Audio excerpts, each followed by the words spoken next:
পাৰ্থদাই কৈছিলে এখন দেশত এজন ৰজা আছিল, কিন্তু তেওঁ সেই দেশখনৰ ৰজা নাছিল। তেওঁৰ ওচৰত কোনো সিংহাসনো নাছিল, না তেওঁৰ ওচৰত এখন তৰোৱাল আছিল, না অজস্ৰ মণি মুকুতা। কিন্তু তেওঁ সদায় প্ৰজাৰ কথা ভাবিছিল। তেওঁৰ প্ৰজাৰ লগতে আছিল, প্ৰকৃতিৰ লগত আছিল। তেওঁৰ কাৰণে সকলো সমান আছিল।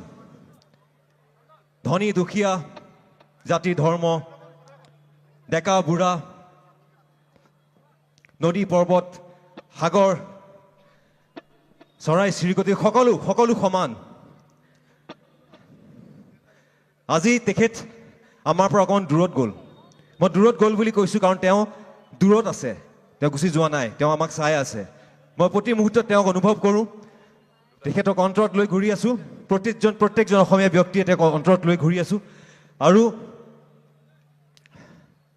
তেখেতে কৈছিল, ইউক্লিপ্টাছ গছৰ দৰে ওখ হ'ব খোজোঁ মই, চিৰদিন চিৰন্তন আকাশ চুব খোজোঁ মই।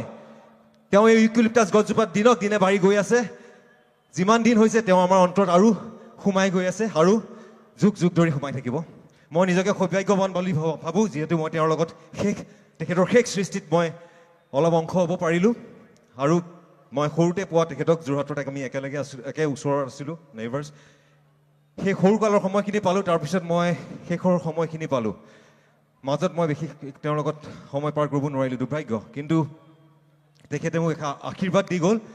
আৰু যেতিয়ালৈকে উশাহ থাকিব জুবিন দা থাকিব, যেতিয়ালৈকে জীৱন থাকিব জুবিন দা থাকিব। জয় জুবিন দা!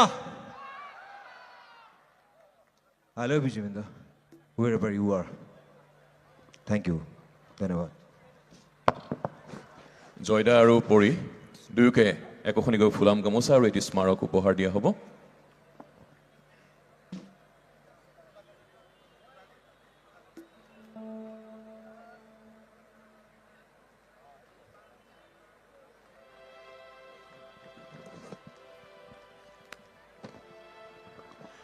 ইউকেলিপ্টাছ গছৰ দৰে ওখ হ'ব খোজা জুবিন দাৰ সৃষ্টিৰাজি ইমানেই